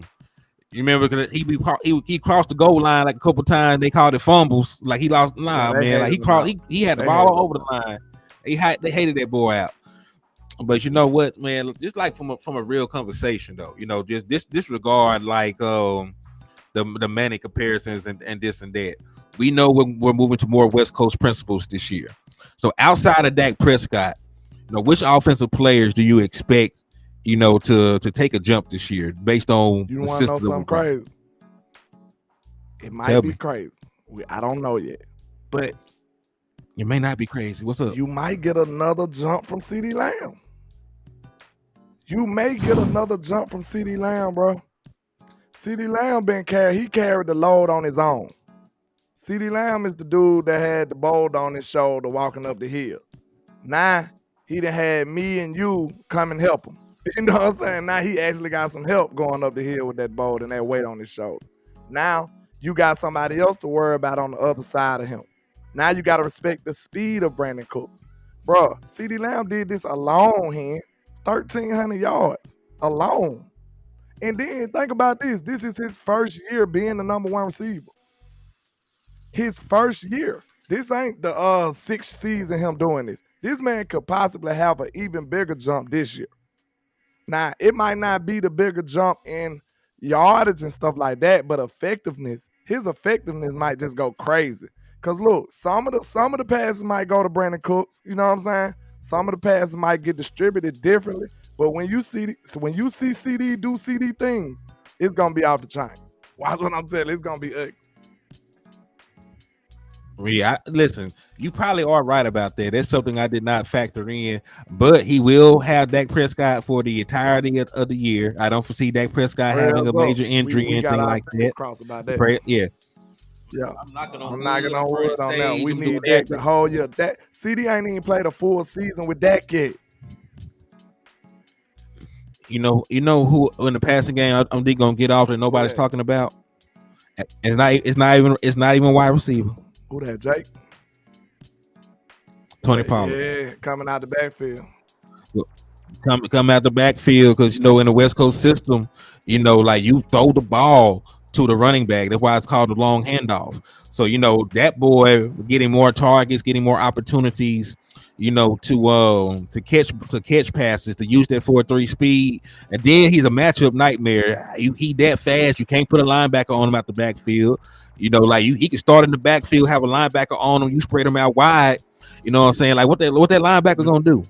What that linebacker gonna do? What that safety gonna do against that boy? Because people be forgetting, like he played more wide receiver snaps at Memphis than he did running back snaps. 681 back boy said, what other teams getting content at 1 a.m. Salute, keep grinding. That's real right there. That's real right there. You got a super right there too.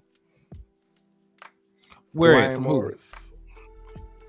Oh, he says CD will be schemed more often, especially while Cooks clear things out. I do believe that. And hey, you got a super from Hall of Fame Cowboys fan, sir. I don't know if I ever seen your name on here, but I appreciate the support. He says Philly fans are always trying to come to the trap, trying to sweep our porch. DC for like, hey man, you already know.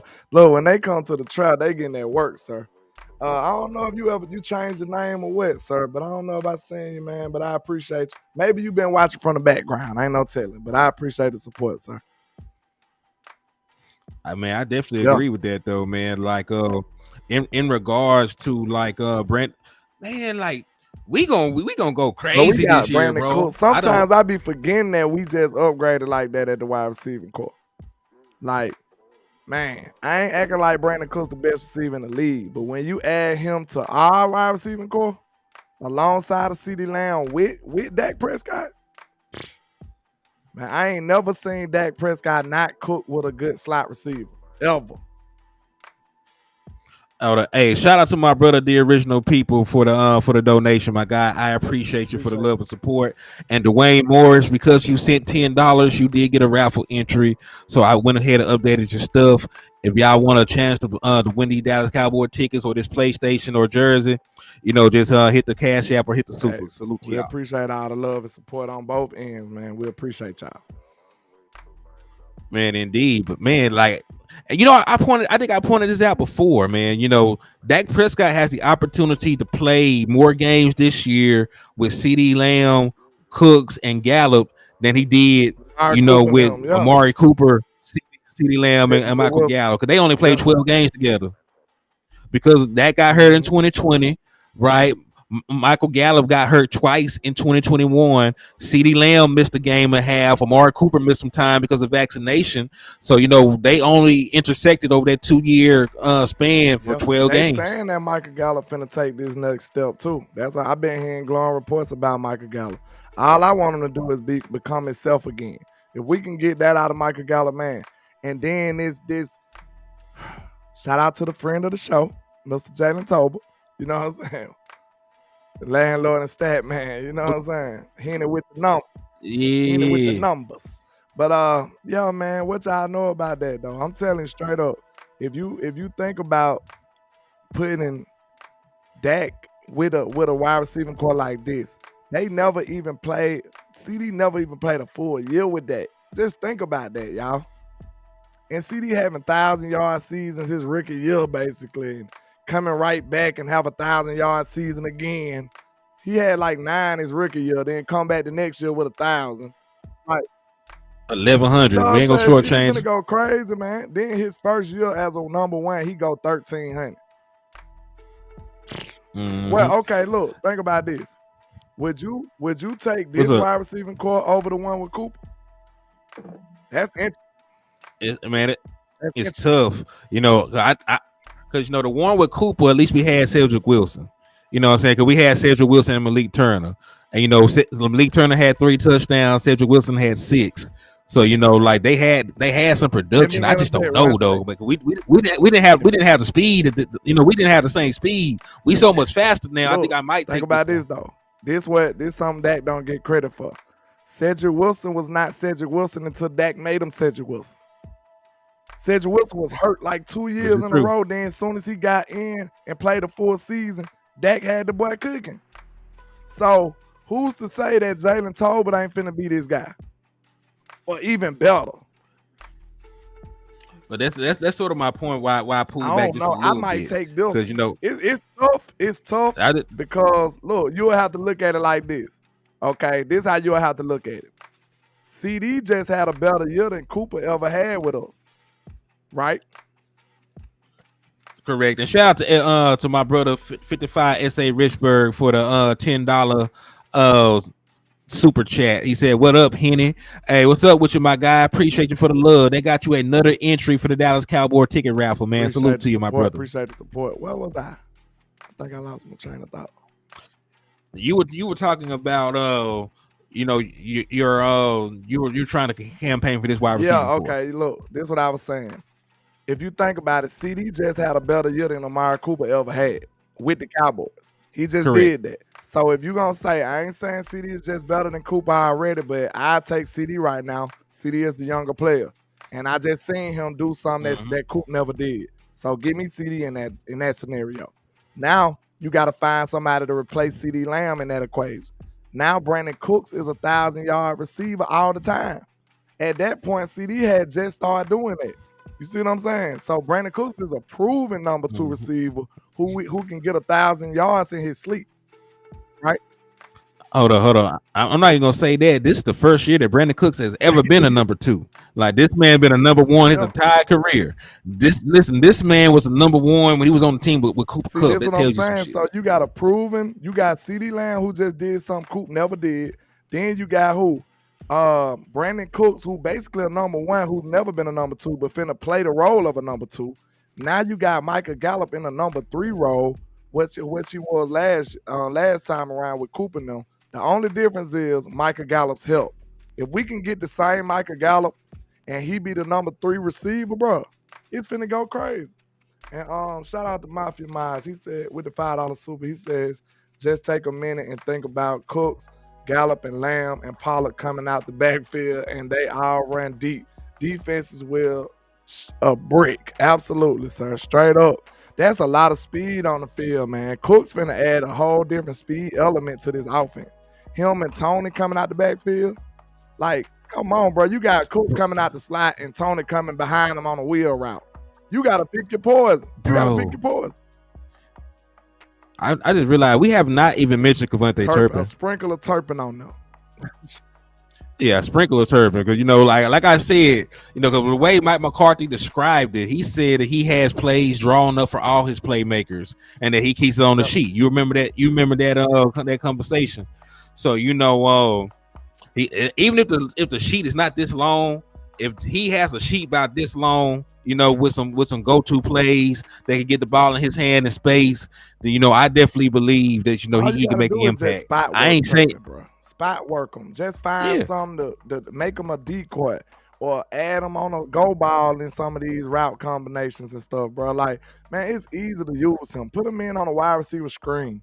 Like, do stuff like that. You can take him out the backfield. Make him line up as a running back in this West Coast and do routes out the backfield. Yeah, you did it with CD Lamb in high school, bro. Turpin used to do everything. Like, go back and look at his high school tape and his college tape. Turpin used to do everything, bro. He's like a Swiss Army knife. He can do a lot of stuff. So you can just find creative ways to use him. You know what I'm saying? Kellen Moore should be arrested for not using this man at all, bro. He should really go to jail. Like, for real. Kellen Moore did not even use Tony Pollard until really year 4. He got him some spot work in 2021, but he didn't really use Tony Pollard until the 4th year of his damn contract when his deal was about up. What we want from him. We don't even know what we're gonna get from him. Because look, think about it. Say for instance, if Tony Pollard would have did this 3 years in a row, when you consider paying him at least a little more, you'll be like, I might pay Tony, bro. If he did what he did last year 3 years in a row, you'll be way more sure about that player. I mean, bro, this man just gave you over 1,300 yards, from scrimmage. If I'm not mistaken, Tony Pollard was your second best offensive player. When you talk about total yardage from scrimmage, because CD Lamb had like 1,400, I think, and then Tony Pollard had 13 something. We already know.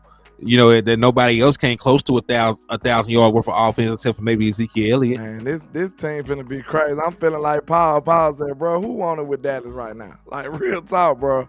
I was bullish on this team before the draft. Before the draft, I was saying, bro, I'm ready to suit up right now. Real talk. Cause like, think about this. Of course we got flaws, bro. But every team got flaws. There's no flawless team out here. The job of the DC and the No. OC is to hide your flaws or mask the flaws you have to the best of your abilities. You know what I'm saying? That's your best job. That's the job of the OC and the DC. Every team has a flaw. What was San Francisco's flaw? They had no quarterback. You know what I'm saying? And they hid that flaw as long as they could and got as far as they could. What is the Eagles' flaw? Them boys had a basically an inferior quarterback in my opinion. You know, but we ain't gonna talk about it. They had a running back at quarter. You know? Well, they also had a subpar run defense that that showed up in the postseason. Secondary either like that either. No, it was definitely overrated, but run defense definitely they were a middle of the pack run defense, and guess what? The Kansas City Chiefs ran all over their ass, got back in the game, and look won. At the Chiefs. What they this the Super Bowl champions. What they flaw is they had a whole rookie secondary. Them boys had like 2-3 rookies in their secondary. Rookie secondary, and they were trying to find pieces and for the wide receiving core on the fly. Reloaded on the O-line. That O-line was kind of patchwork. You know what I'm saying? That it just came together well.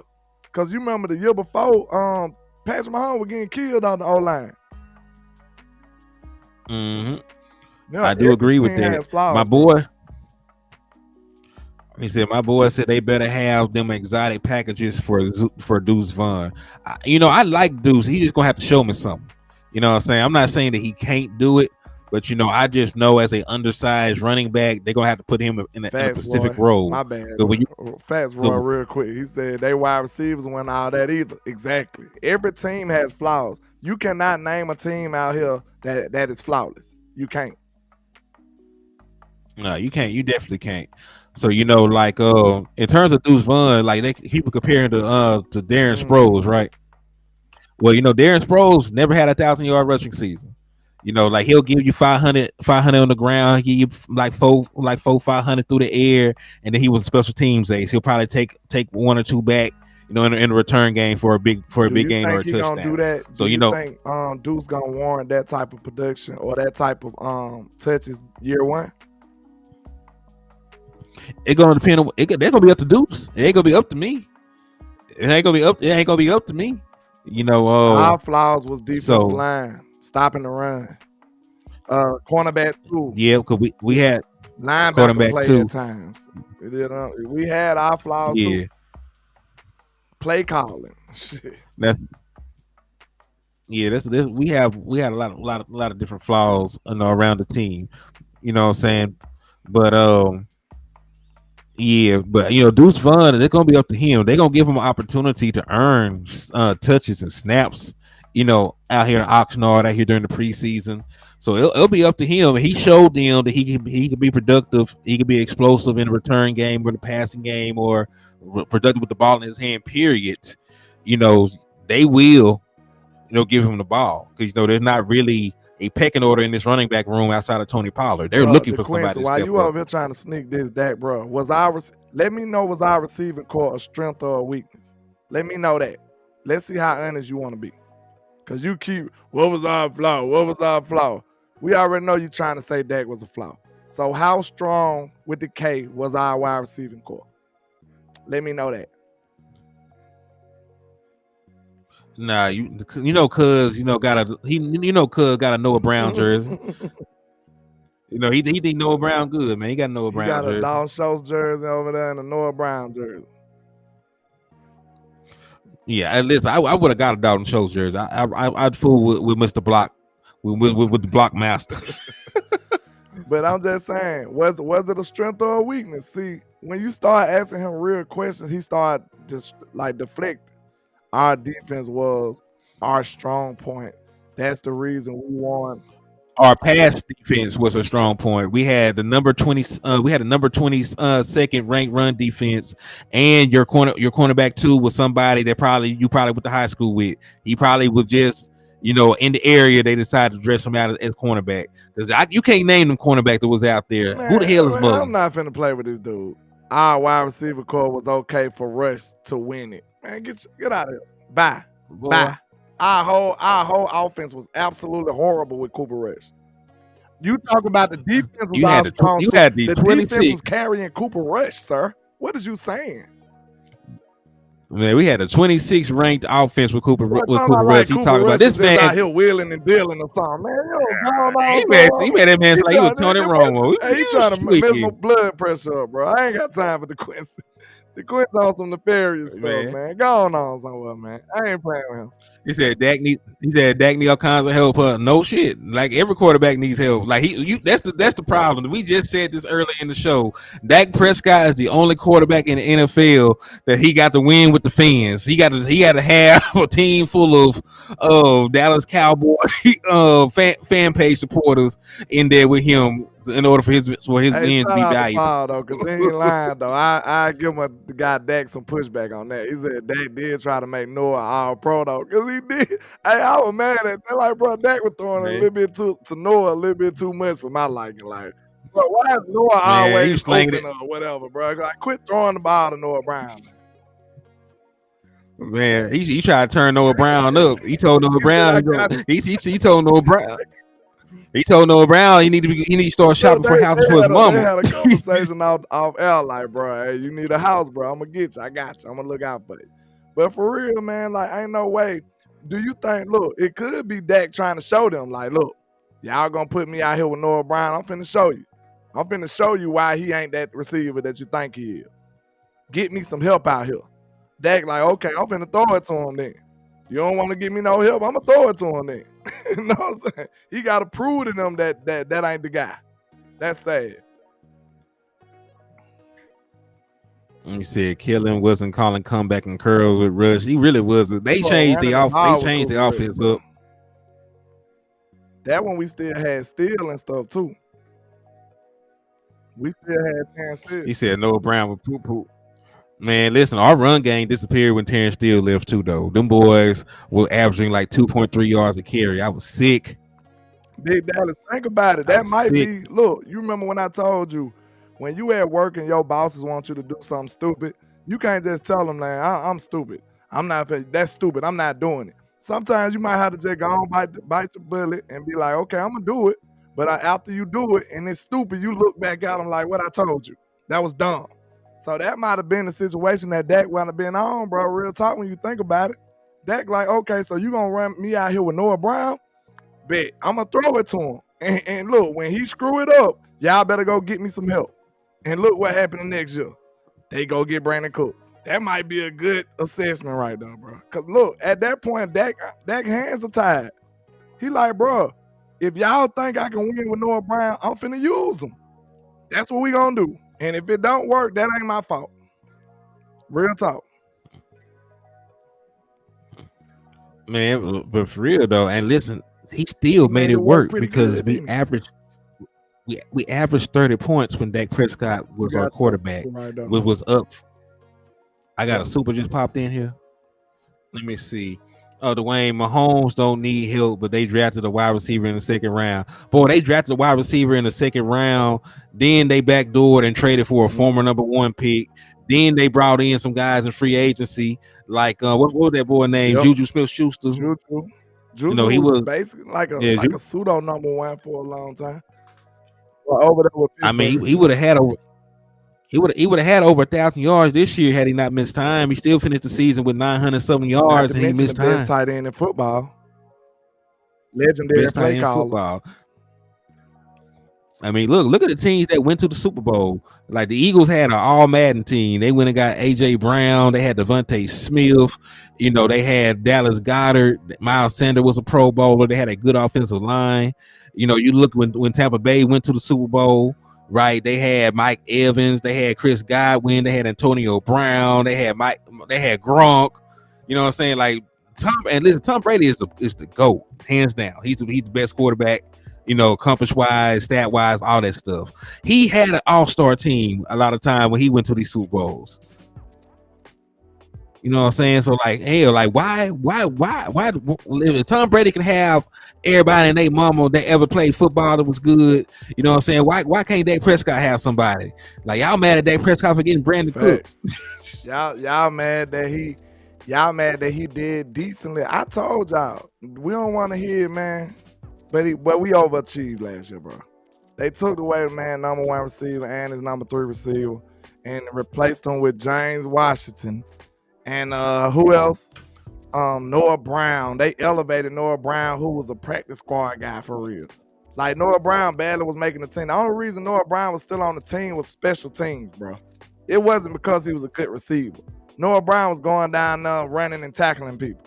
And that's the reason that Noah Brown stayed on the team. That and he a decent blocker. Those the reason that Noah Brown been on this team all these years. If you a real Cowboy fan, how many years that we pretty much said that Noah wasn't gonna make the team? And then after count, we'll scratch our head like, how in the world is Noah making this team? He always made the team. Like, listen, there's a couple of guys that always make the team that I need to know who have they blackmailed. You know where. You know, I need to get some of this information too. I might need to try to get on the Cowboys staff. He said, why the Cowboys can't get Dalvin Cook? They don't want to spend no money on a running back. You know, you're already paying Tony Pollard $10 million in guaranteed money for a singular season. Dalvin Cook has already said he does not want to play for $5 million. He want a big boy contract because he's a big boy player. So, you know, that automatically crossed him off for the Dallas Cowboys wish list. Hey.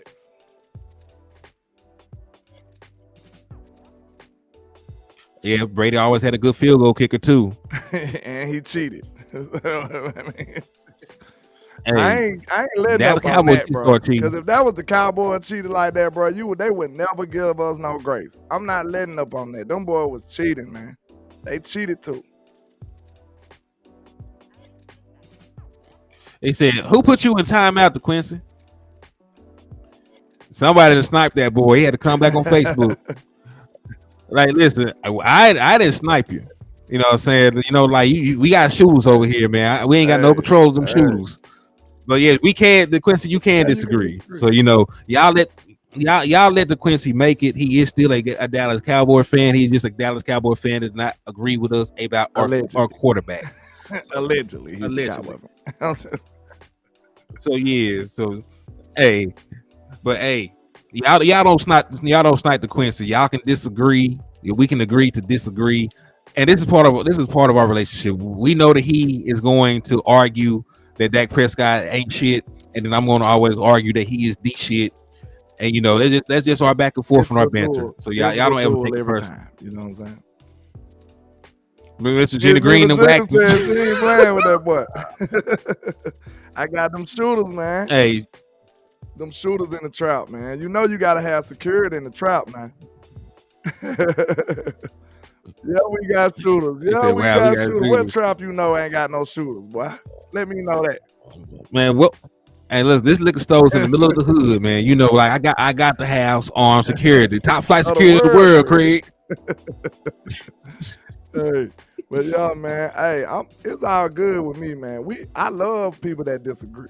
I just don't want you to be disrespectful. Like, as long as they ain't disrespectful, and I call disrespectful, you know, calling people out of their name and stuff like that. When you get to doing that, now you're just being disrespectful. But if they just disagreeing, trolling or something like that, y'all know they gonna get cooked. So you might as well let them rock out. That's gonna make good TV. Always make for good TV, man. Dallas right now, coaching staff is really going to take Dak to a championship level. Well, listen, man, you know, this is the best offensive coordinator Dak Prescott's ever been with, right? Y'all say what y'all want. Dak Prescott, you know, had Linehan, he had Kellen Moore. Mike McCarthy is a better play caller than Scott Linehan. He is a better play caller than Kellen Moore because unlike them, he actually won a championship as a play caller. Right? So this is the best offensive coordinator and system that Dak Prescott has been in. So I definitely think it's going to pay dividends for him. Dak got to cut down the mental mistake. If not, it's going to be another early playoff exit for us. I just think that they don't need to put him in precarious situations because I went back and I finally made myself watch the Dallas Cowboys and the 49ers game from last year. I went back and I watched it a couple times.